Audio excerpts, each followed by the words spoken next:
आज की कहानी है सबरी की साधना। सबरी भगवान राम की परम भक्ति। वह सबर जात की एक भोली भाली लड़की थी। सबर जात के लोग देखने में बहुत कुरूप होते हैं, लेकिन सबरी इतनी कुरूप थी कि सबर जात के लोग भी उसका तिरस्कार करते थे। सबरी के माँ बाप को सबरी के विवाह की बहुत चिंता होती थी। वे दिन रात बस इसी चिंता में डूबे रहते थे कि आखिर सबरी के वैवाहिक जीवन क्या होगा। आखिरकार सबरी के माता पिता को सबर जाति का एक विवाह योग्य लड़का मिल गया। माता पिता के रात्रि में सबरी का विवाह कर उसे रात्रि में ही विदा कर दिया। उन्हें डर था कि कहीं लड़का सबरी को देखकर विवाह के लिए इनकार न कर दे। सबरी अपने पति के साथ रात्रि में ही निकल गई। आगे आगे सबरी का पति चल रहा था और पीछे पीछे सबरी। चलते चलते वे दंडक वन में आ पहुँचे। वहाँ उन्हें सुबह हो गई। लड़के ने सोचा, देखूं तो सही मेरी स्त्री कैसी दिखती है। लड़के ने पीछे मुड़कर देखा तो सबरी की कुरूपता देखकर वह डर गया। उसे लगा, यह तो कोई राक्षस कुल की है जो मुझे यहीं खा जाएगी। यह सोचकर लड़का सबरी को वहीं छोड़कर भाग गया। अब सबरी दंडक वन में अकेली रह गई। वह पीहर से तो आ गई थी, लेकिन उसे अपने ससुराल का कोई पता न था। अब सबरी जाए तो कहाँ जाए। दंडक वन में रहने वाले ऋषि सबरी को अछूत मानकर उसका तिरस्कार करने लगे। उसी वन में मतंग नाम के एक ऋषि महात्मा रहते थे। मतंग ऋषि को सबरी को देखकर उस पर दया आ गई। उन्होंने सबरी पर कृपा कर उसे अपने आश्रम में रहने के लिए शरण दे दी। दूसरे ऋषि मुनियों ने जब यह सब देखा तो उन्हें इस बात का बहुत विरोध किया कि उन्होंने एक कुरूप और अछूत जात की लड़की को अपने आश्रम में शरण दे दी है।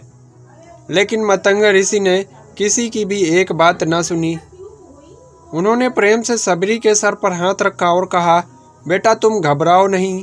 जैसे जैसे कोई पुत्री अपने बाप के पास रहती है, वैसे ही तुम मेरे पास रह जाओ। सबरी अब खुशी खुशी मतंग ऋषि के आश्रम में रहने लगी। सबरी को ऋषि मुनियों की सेवा करने में बड़ा आनंद आता था। सब ऋषि मुनि सबरी का तिरस्कार करते थे, इसलिए सबरी छिप छिप कर उनकी सेवा किया करती थी। जैसे रात में जब सब सो जाया करते थे तो सबरी रात में ऋषियों के स्नान के लिए पंपा सरोवर जाने वाले रास्ते को जाकर बुहार देती थी।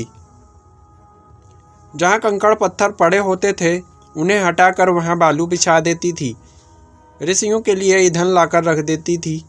अगर कोई सबरी को देख लेता तो वह वहाँ से डर के मारे भाग जाती थी। उसे डर था कहीं मेरी छाया ऋषि मुनियों पर पड़ गई तो वो अशुद्ध हो जाएंगे। बस इसी प्रकार ऋषि मुनियों की सेवा में उसका समय बीतता गया। आखिर एक दिन वह समय भी आ पहुंचा जो सबके लिए अनिवार्य है। मतंग ऋषि का समय छूटने का समय आ गया था। जैसे माँ बाप के मरते समय बालक रोता है, वैसे ही सबरी भी फूट फूट कर रोने लगी थी। रोने के सिवा वह कर भी क्या सकती थी। मतंग ऋषि ने सबरी को अपने पास बुलाया और कहा, बेटी तुम चिंता न करो, एक दिन तुम्हारे पास भगवान राम आएंगे। बस इतना कहकर मतंग ऋषि शरीर छोड़कर चले गए। अब सबरी दिन रात भगवान राम की प्रतीक्षा करने लगी। रात में किसी जानवर के चलने से पत्तों की खड़खड़ाहट भी होती तो सबरी बाहर आकर देखने लगी कि कहीं भगवान राम तो नहीं आ गए। वह प्रतिदिन कुटिया के बाहर पुष्प बिछाती और तरह तरह के फल लाकर रख देती थी। फिर राम जी नहीं आते तो अगले दिन फिर नए फल ले आती। राम जी को भोजन करने का उसके मन में बहुत उत्साह था। प्रतीक्षा करते करते एक दिन सबरी की साधना सफल हुई। मतंग ऋषि के वचन सत्य हुए। भगवान राम सबरी की कुटिया में पधारे। कई बड़े बड़े ऋषि मुनियों ने भगवान राम से उनके आश्रम में चलने के लिए प्रार्थना की, लेकिन भगवान राम केवल सबरी की कुटिया में आए। जैसे सबरी को भगवान राम से मिलने की तीव्र इच्छा थी, ठीक वैसे ही भगवान राम को भी सबरी से मिलने की उत्कंठा थी। भगवान राम सबरी की कुटिया में पहुँचे। सबरी के आनंद की सीमा नहीं रही। वह भगवान के चरणों में लिपट गई। जल लाकर उसने भगवान के चरण धोए, फिर आसन बिछाकर भगवान को बैठाया। फल लाकर सबरी ने भगवान के सामने रखे और प्रेम पूर्वक उन्हें खिलाने लगी। दोस्तों, आज की थी यह कहानी। आपको कैसी लगी हमें कमेंट में बताना, और ऐसी और कहानी के लिए हमारे चैनल को सब्सक्राइब अवश्य करना।